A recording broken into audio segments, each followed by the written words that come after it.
Pancasila sebagai groundslak bangsa sudah mulai ditinggalkan. Imbasnya, terjadi pembusukan terhadap Negara Kesatuan Republik Indonesia, NKRI. Untuk mengatasi masalah tersebut, diperlukan konsensus nasional untuk kembali kepada UUD 1945 naskah asli.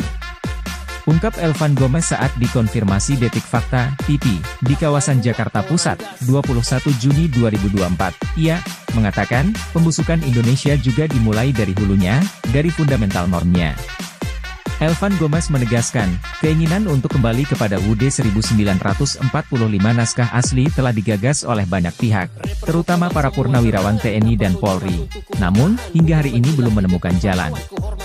Bagi saya hanya ada satu jalan, yaitu konsensus nasional. Dengan mendorong Prabowo, untuk melakukan dekrit kembali ke Undang-Undang Dasar 1945 naskah asli. Lalu segera kita bentuk tim atau komite untuk melakukan amandemen kekurangan dari konstitusi asli tersebut melalui teknik addendum, tegas Elvan Gomez. Praktisi hukum dan pengacara senior Elvan Gomez, menegaskan komitmennya untuk terus menjalankan ikhtiar agar Indonesia kembali berdaulat, mandiri dan berdikari, dengan cara kembali kepada rumusan para pendiri bangsa. Ekonomi tadi itu, Bali udah 5 dianggap ekonomi kuasa negara, enggak juga, karena disusun secara bersama bagaimana rakyat bersama dengan pemerintah dan negara menyusun ekonomi. Nah ini kita sudah lihat bagaimana Prabowo mengajak dalam rangka programnya Nasi Makan Bersama, mengajak Badan Amal Basa untuk melakukan kegiatan makan gratis tersebut, dan juga bagaimana dengan adanya upaya pembukaan tabung tapera rakyat itu bagian menguatkan ekonomi rakyat. Nah, padahal yang nikmati bukan rakyat saat ini. Nah, bagaimana tapera bisa jalan kalau ekonomi tadi bukan berada di tangan rakyat? Nah, oleh karena itu, saya berkeyakinan Pak Prabowo akan segera melaksanakan kembalikan dekret 1945 untuk mengembalikan kepada Undang-Undang asli supaya sistem ekonomi Indonesia menjadi kuat sesuai amanah para pendiri negara bangsa Indonesia ini. Menurut Pak Gomez sendiri, program makan gratis itu udah tepat belum sih Pak? Ya sebetulnya makan gratis itu karena kita memang miskin, banyak stunting. Negara harus bertanggung jawab karena di dalam Undang-Undang Dasar 45 yang amandemen juga belum hilang. Parkir miskin segala macam juga yang negara. Itu punya beban negara, dan bagaimana beban negara itu bisa diatur kalau negaranya juga nggak mampu untuk menghidupkan dirinya, pemerintahnya sendiri. Jadi bisa dikatakan merdeka tapi bingung Pak ya sekarang ya. Tetapi makanya untuk menyelesaikan persoalan tadi makan gratis tadi, kembalikan dulu sistem perekonomiannya itu menjadi korporasi sebagaimana yang diatur Undang-Undang 45. Berarti menurut Pak Gomez sendiri, taraf ekonomi ini di era Jokowi ini gimana? Menurun.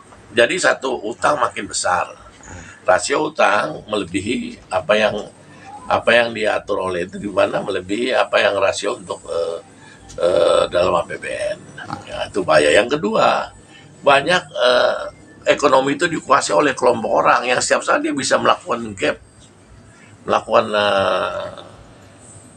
perputarannya di sekitar dia, bisa melakukan gap terhadap kepada masyarakat. Nah, yang ketiga lagi, negara tidak akan mampu kalau ekonominya dikuasai seorang. Negara tidak bisa mengendalikan ekonomi. Nah, padahal dengan Undang-Undang 45 negara mengendalikan ekonomi bersama rakyat. Kedaulatan ekonomi rakyat itu harus bersama negara. Nah, tanpa adanya kedaulatan ekonomi rakyat bersama negara, bullshit Indonesia menjadi Indonesia emas. Jadi mimpi Indonesia menjadi emas. Nah, kalau Indonesia menjadi emas, kembali ke 1945, lakukan dekret, susun ekonomi secara korporasi bersama negara dan rakyat, kita susun untuk menjadikan kesejahteraan rakyat. Dengan sejahtera rakyat akan cerdas. Dari cerdas itu menjadi satu kekuatan power. Nah, kenapa saat ini sekarang kita hanya jadi bulan-bulanan? Apalagi dengan kondisi sekarang yang saya bilang, Cina juga dalam keadaan krisis ekonomi, dengan tarungnya mereka dengan negara Eropa dan Amerika. Amerika juga mengalami kerusuhan. Nah, ini harus kita menjadi perhatian oleh Pak Prabowo sebagai presiden. Nah, karena itu saya yakin Pak Prabowo akan melakukan dekret presiden ini, dekret presiden dalam rangka kembali Nusantara. Oke Pak, terima kasih. Adanya amandemen Nusantara 5 sejak reformasi dan saat ini bukan hanya struktur hukum dan tentang kedaulatan rakyat saja yang terjadi pelanggaran hukum dan terjadinya kerusakan sistem ketatanegaraan, tetapi dalam sistem perekonomian dan pertumbuhan bangsa juga terganggu. Di mana terganggunya?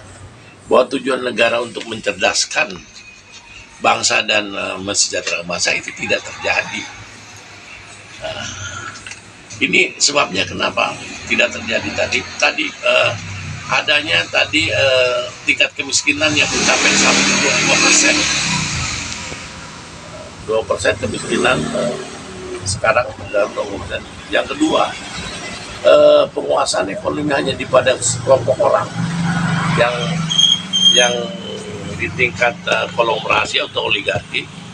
Nah, dengan adanya penguasaan ekonomi di sekelompok orang, maka distribusi perekonomian, distribusi pendapatan masyarakat juga tidak merata, menyebabkan mereka yang menguasai kekuasaan uang itu melakukan tindakan-tindakan merampas kedaulatan rakyat, membuat pemilu curang, pemilu brutal, dan ini dibuktikan dengan pemilu saat ini. Nah, hal ini Prabowo sudah menyadari, di mana Prabowo mengatakan bahwa kalau orang mau mencalonkan bupati, gubernur, saya nggak nanya dia pinter, apa dia punya prestasi, yang saya tanya duitnya ada berapa. Karena bagaimanapun money politik itu sudah menjadi bagian baik dalam pemilihan legislatif maupun pemilihan kepala daerah maupun presiden. Nah, ini akan bahaya kalau ini dibiarkan. Akan terjadi revolusi industri yang terjadi waktu zaman sebelum perang dunia ke-1. Itu terjadi revolusi industri yang mana ekonomi liberal sudah gagal. Nah, kalau ini terjadi, kalau Prabowo tidak melakukan pencegahan, dan revolusi akan terjadi, dan itulah akan menjatuhkan gerakan ekonomi, dan Pak Prabowo tidak akan bisa mengatasinya. Maka dari itu, segera kembali ke Undang-Undang 5, nanti sistem perekonomian liberal itu akan tergantikan, dan memang akan banyak ketakutan dengan kembali Undang-Undang 5, terutama para oligarki, para pemegang kekuatan konglomerasi, karena dengan tadi akan terjadi